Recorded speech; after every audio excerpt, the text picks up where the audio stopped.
Hi, I'm Luna, and I am transgendered and a woman, and identify with the two of them together as a transgendered woman. Identify as a few different things. I identify as genderqueer. I identify as trans. I identify as butch femme. I identify as queer more often than not. I identify as queer. I identify as human, brown, queer. As a bisexual human male. I was thinking that as I read the questions earlier, and I think that I would go by a lazy skater drag queen. I identify as gay. Well, I identify hetero. And I identify as a woman. I feel like I'm polysexual. I find everybody attractive. I find if they're attractive. I feel like there's no boundaries to my sexuality. I identify as gay, like a Kinsey 6, no bisexual tendencies. I identify as human first and foremost, as it pertains to my gender and sexuality. I guess I'm technically genderqueer. I identify as a lot of things. I do identify as queer. I identify sometimes as bisexual. Sometimes I identify as a dyke. Sometimes I identify as, well, actually right now I'm identifying a lot as femme. I'm really exploring like my identity as femme. I identify as an activist, as a student, as a writer. Lots of things. Lots of identities. How do you identify? Straight.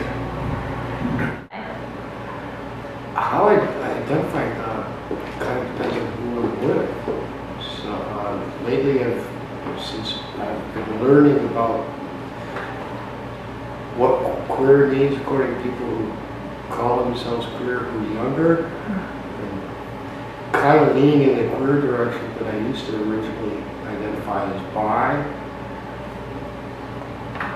Okay. Except that never quite fit either. I'm a gay man. How do I look like I identify? I identify as an ally. Gender non-conforming. I identify as a lesbian. I love being a gay man. It's hard. It's really, really hard. But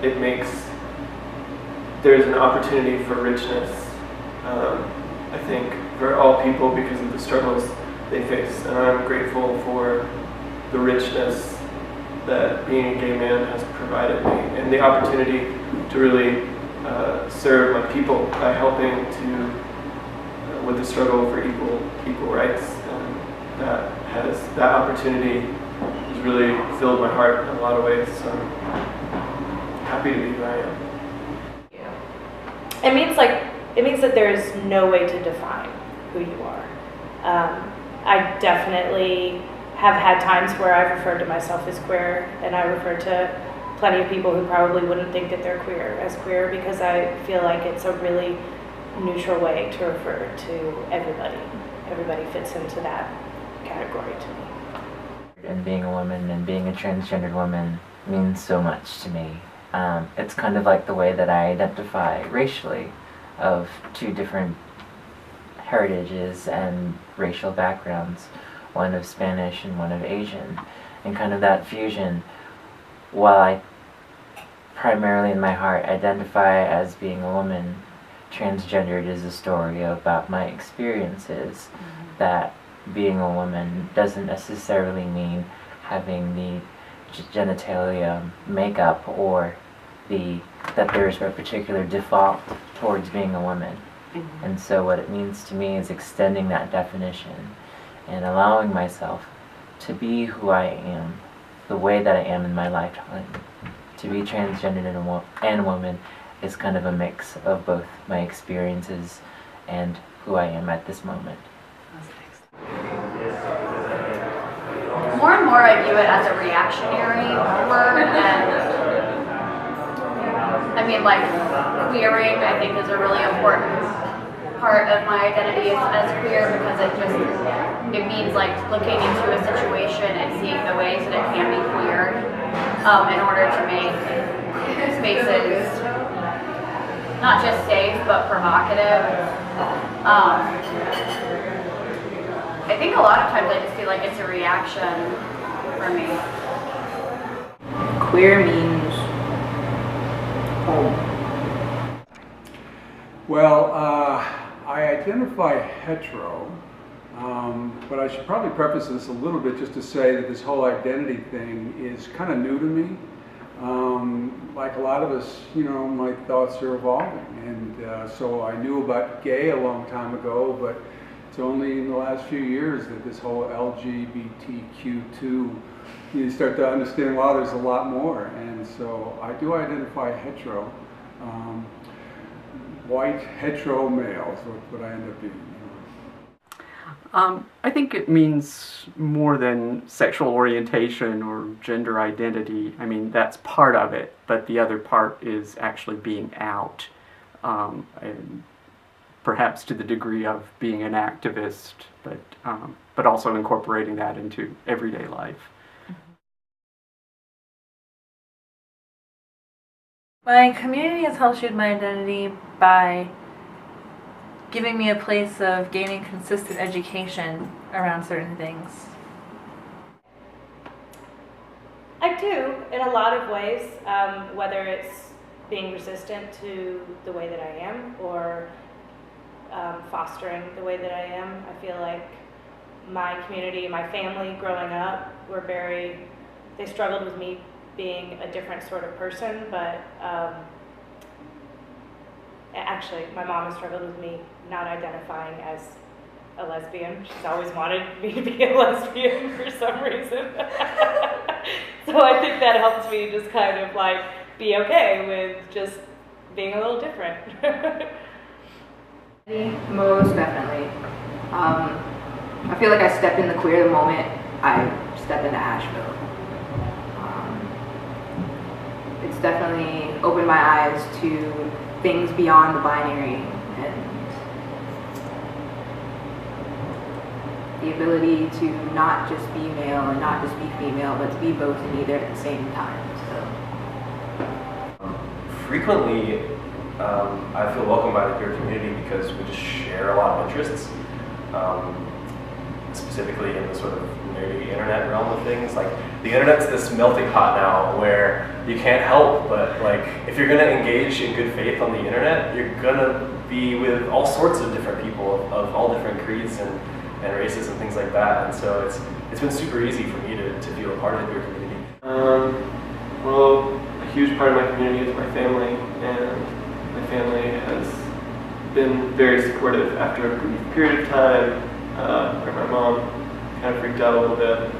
I think mostly out of fear for the difficulties she felt like I might encounter. My family has been really supportive, and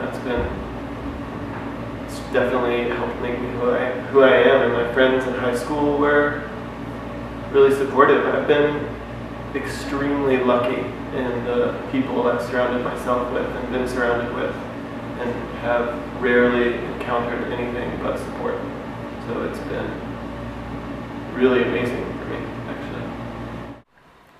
I think how it's influenced me is kind of giving me services of ideas to kind of bounce off of. So it's helped me to identify myself just because those questions have been begged of me by the community. Like, you know, my family. You know, when my mother says, "You look more like my son than my daughter," you know, I have to say, okay, well, you know, I have to give her, I feel like since we're family, I kind of have to explain to her, you know, why that is. So, if anything, it's just kind of been kind of a pool of questioning for which I've had to kind of respond to.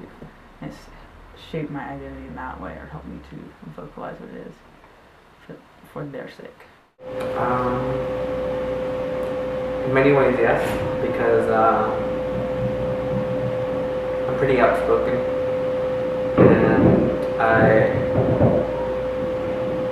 because of my personal experiences, I've made it a goal of mine to help as many people as I can, whichever way I can, be it advocating or being their friend or just being there for them. I feel really welcomed. This is all sort of new to me, and I joined JUFA a few months ago, and ever since I've been really welcomed, and it's been a really, really, really enlightening experience, and I'm very grateful to have met the people I've met and be a part of something greater than myself. So I really appreciate it.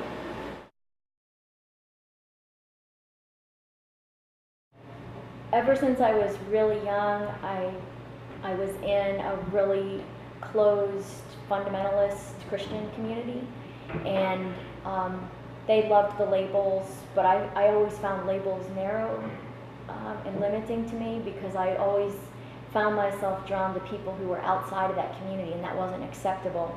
But I really have always loved people and loved hearing their stories and connecting with them. So I still keep that core identity of that's the most important thing to me about me, is that I love people. Maybe my parents, because they've always been really supporting of everything I do, and I didn't grow up around a lot of, I guess, harshness towards it, so I was able to develop myself the way I liked and pursue how I feel to the fullest. I think it's important to say that our lived experience in terms of, socioeconomic status, single parent household, religion, education have all been factors that has influenced my thinking and has influenced my dedication to being an advocate. There are a lot of people that exist in our community that do not have a voice, that feel that they have no purpose in life, or that they cannot affect change. So I'm lucky to say that despite the obstacles and the abuse that I've experienced, I was always a fighter, and I learned new things from people, even though they weren't positive things. I learned how to navigate the streets. I've learned how to fight for my rights. I've learned how to stand up for the things that I believed in, even when I was standing alone, and knew that the only difference that I was going to make was for myself, for my life. And I think that because I was able to believe in that ability to make a difference for myself, that has carried over into my ability to believe that I can make a difference for others. Moving to Birmingham, Alabama in 1964 when I was 4, and being very aware of what was happening there. I mean, the bogeyman for me was a guy in a Ku Klux Klan outfit. Realizing, that there was something very threatening and awful there, and then seeing, oh, but they're not after me, and then not being able to see any rhyme or reason why they were going after other people, and then seeing that just like bullies at school picked on me, that's what these people were doing. And so I think that helped to bring about that realization. Also growing up in a house full of sisters, no brothers, and realizing the inequalities in the system, and in my own family, my uncles and all would talk to me but not to my sisters, or, somehow, felt that primogeniture and entail, the son will inherit and all of that. That was, It was bullshit, really, but you know, the coming to that realization that this bullying thing that I was experiencing in other areas, my sisters were getting that, and people of color and women, and that all of that was, some of that bigotry was also what was directed at LGBT people. I think growing up in a society, in a part of society that was really kind of neurotically driven and very about labels and boxes and categories, and how people identify you as opposed to how you identify yourself. I think those things really, really shaped me into this kind of nebulous blob of someone that likes to break through boxes. Yes, I think I knew I was queer when I really wanted to get with David Bowie in the labyrinth. I think that was like my moment. I just like knew, I was like, because I remember I like watched it with a friend and I was like, he's so hot. And my friend was like, he looks like a girl with a big penis. And I was like, yeah. So, I don't know. That's like the first thing that came to my mind. I had a gay babysitter growing up, and my mom was incredibly supportive of being homosexual. That's cool. So it made it easier to take the next step into saying, okay, I'm not only homosexual, but I also don't identify with male or female, and I can't make myself fit into those check boxes. So the support of being, like my family had, of me being homosexual and it being okay, made it a lot easier for me to take the next step and question the binary and what's beyond it and things like that. Part of the largest amounts of confusion is that it's hard to come up with an identity if there aren't other examples to help validate my own experiences.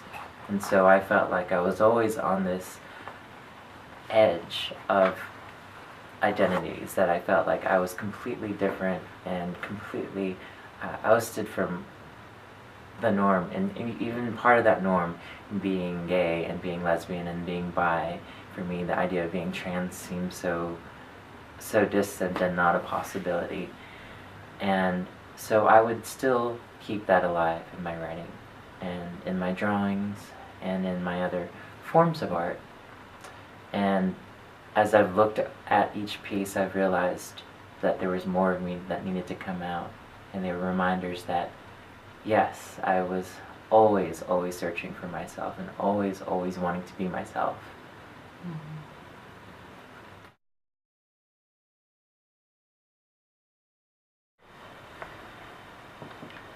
I guess I came out to myself this past August during my first drag performance. I'd always, well, from a child, I've always wanted to cut my hair short. I've always wanted to dress in masculine, well, what's considered masculine clothing by our society. And I've never really identified as being female or male. And so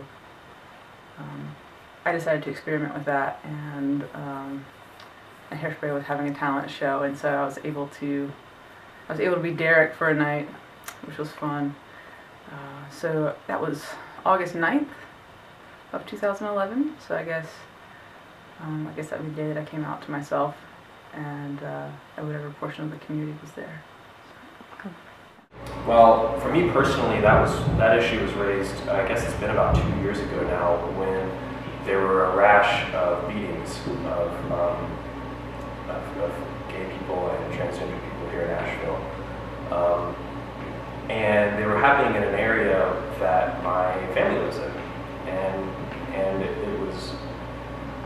it was really scary and really serious. And it really brought home, I grew up in South Carolina, and gay bashing is definitely alive and well in the South, but I always had a group of friends and a group of family and a group of colleagues that insulated me from that in many ways. And here in Asheville, usually it's great, but when that happened a couple of years ago and that really spiked, it hit home, and it just reinvigorated me and reminded me that violent gay bashing is not a thing of the 50s and 60s and 70s, that it's alive and unfortunately well today, and that it has to be fought.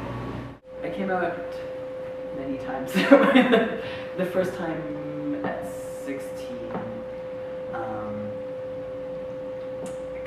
my mom outed me to herself when I was 22. She's like, so are you going through sex change? I'm like, I just instantly dodged the question, but she knew, so I was outed at that point to her. So, and I knew I was trans at like 21, 26 now. I think I came out around the 5th grade. You know, that was a point in time when I was transitioning, and I realized that I was attracted to boys. And then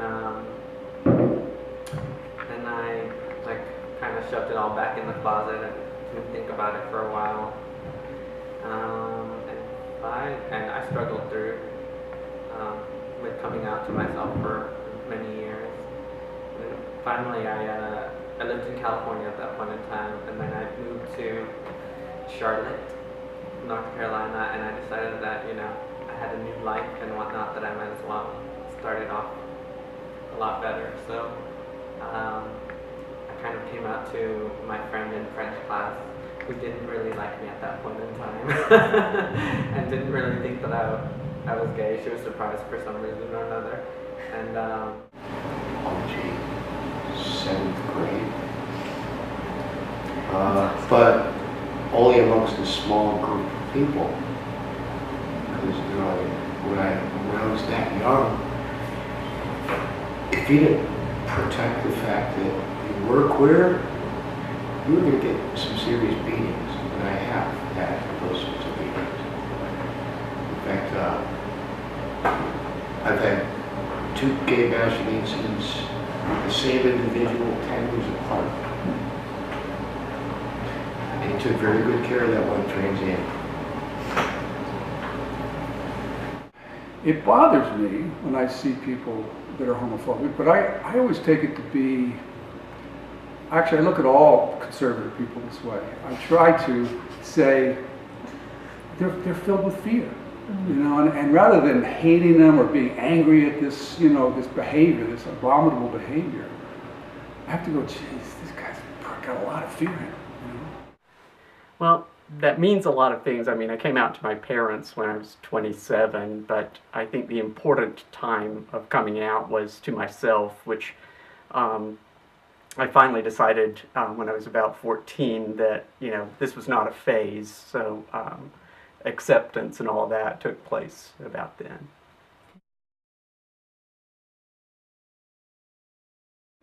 No, it's pretty easy, and I don't know, in my world I never get any, you know, pushback from it or something. I'm not sure what would happen if that happened, but I don't get, you know, mocked or frowned upon or called names by people I know about being an ally. If I did, you know what, I don't think they'd be my friends anymore, so it's easy. No, it's not easy to be or to identify as gender non-conforming.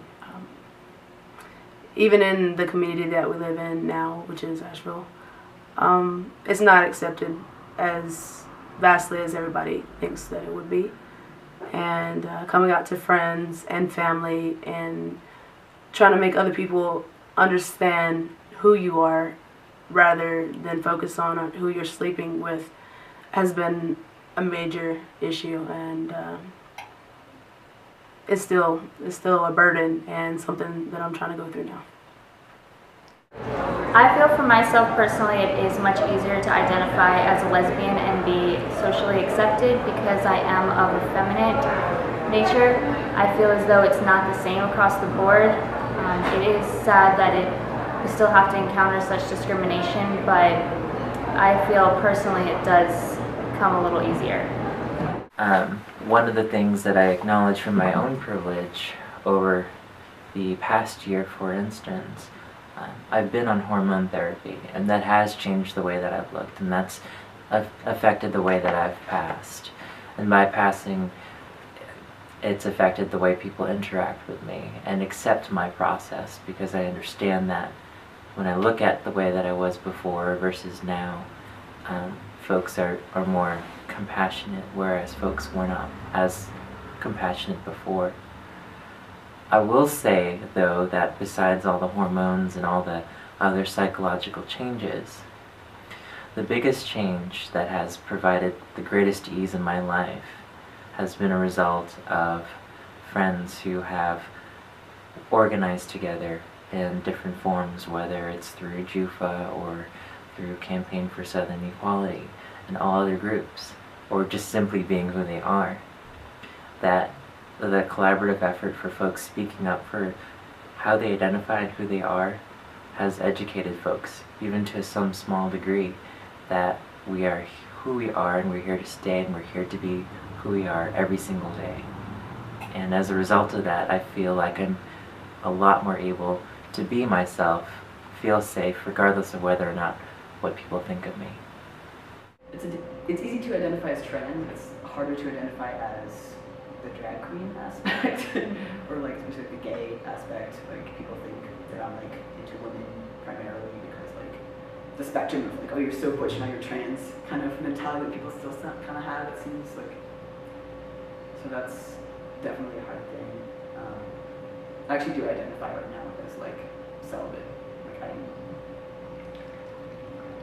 just sexuality wise, like I don't have sex with anyone, and like I'm just trying to take that off the plate right now because my life is really complicated. So.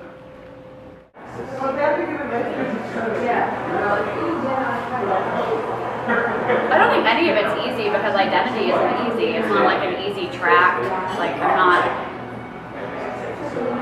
I feel myself like forming in one bubble, but then forming in another, and it happens at the same time. But it doesn't connect necessarily, and it always overlaps. And maybe when I have like more support for a certain identity, I feel like it's easier. And when I don't have as much support for an identity, it's a little harder.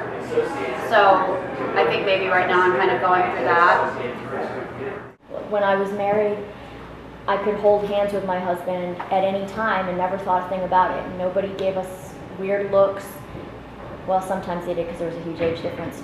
But apart from that, before he started going gray, we didn't have, we were able to just do normal things that now when I'm with my partner, walking around, even in Asheville, I just don't see many couples holding hands. But since we have a family with kids, we want to live authentically, you know, we make that choice to show our affection in appropriate ways, but still, I think there's such bias against anybody who's outside that hetero norm. And it's a shame because it's much more fun to be outside the norm. I wish I had done this a lot sooner. I love being a gay man. It's hard. It's really, really hard. But it makes, there's an opportunity for richness, I think, for all people because of the struggles they face. And I'm grateful for the richness that being a gay man has provided me and the opportunity to really serve my people by helping to, with the struggle for equal rights. And that opportunity has really filled my heart in a lot of ways. So I'm happy to be who I am. You know, the only place that it's ever been difficult for me, it's never a hard choice to make, but I will say that the place that I get the most pushback when I begin speaking about those issues, and it actually ties in a lot to, I'm very vocal about rape and about not misusing that term and sort of sexual assault statistics and health in the United States. That's a very important thing to me. And I've found that of all the places that I've talked about these issues with, it's really the gamer community that has a lot of issues with homophobia and with the truth about rape and sexual assault in modern day. And so I've gotten the most pushback when I've talked about those issues on forums or actually in games in real time, and that's been difficult. having said that, there's always going to be pushback if you ever have any view that's sort of outside the status quo, unfortunately. But the decision to say something, or the decision to raise the issue, is never difficult. It's what you do. No. It's not at all. Because it's so in between, I don't feel trans enough for most trans guys, and I feel too feminine for most average men, and sometimes I feel too masculine for lesbians. Arrows, maybe? I think sometimes I get caught in my own brain in that, I think in our world we're so in the media and like what things look like and compartmentalized, like you have to dress a certain way or look a certain way, and there's a hip factor and a cool factor, and I put an age and a threshold of how much time I have to spend on either I get my kids' teeth brushed or I pick fashion. These days I kind of have to pick and choose where I spend my energy, and it's not necessarily on fashion or what I look like.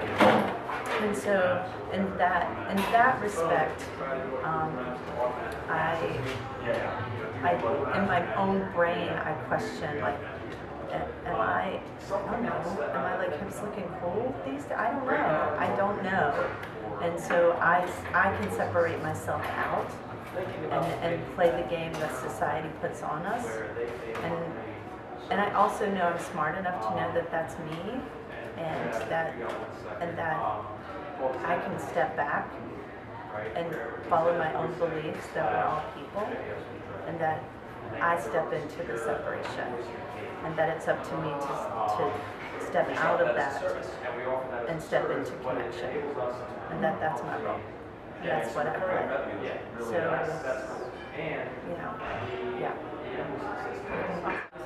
When I identify as queer, I'm already limited to the access that I have as a Latino woman.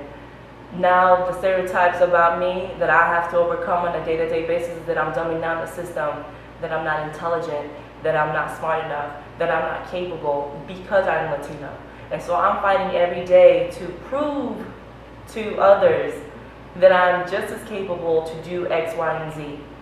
And then now taking on and owning the identity of being queer, I'm taking on additional responsibility where I am being, again, doubly marginalized, because now the issue is I'm not human enough. I wasn't human enough because I was Latina, but now I'm not human enough because I'm queer. So I'm not deserving of the rights that other people have. I'm not allowed to marry if I want to. I'm not allowed to live in a community in a specific neighborhood because I am brown and because I am queer. I'm not allowed to have certain jobs because now I might be hurting or influencing or damaging children or youth, and that is a big problem. People make assumptions about you know, people's abilities by what they look like and what they dress, and now by how they identify.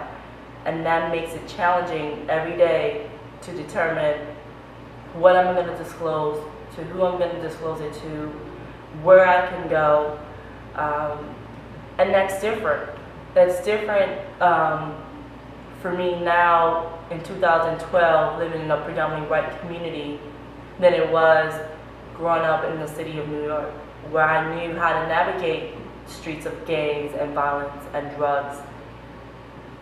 Now I have to navigate racism in a different level, and I have to navigate hate and violence in a different scope.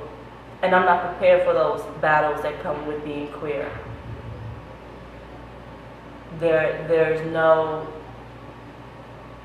support necessarily from the police of a crime that can't be easily identified as a hate crime in the state of North Carolina. And that's something to be mindful about. Is it easier for me to identify as that? Yes. Is it easier for people to accept that? No. Kind of, but not so much. I mean, it can be in Asheville from where I live, but a lot of places, and like certain friends, I mean, they know, but it's not like a topic of discussion, just because sometimes I don't want to get into it with people who don't really understand. Generally, it rolls over pretty easy, but typically people will ask, you know, the first question is like, are you gay? Like, you have to be gay because you're an ally, but that's besides the point. And I think a lot of people, especially in Asheville, are very accepting that I'm an ally. As for my parents, I don't really know, but for the most part, I think it's been very easy for me to be accepted into the community and as an ally. So, there's nothing that stops you. At this point in my life, I wouldn't know how not to identify as gay. There's some irony there, you know, I spent so many of my formative years thinking, oh my God, was that too gay, that gesture or what I just said.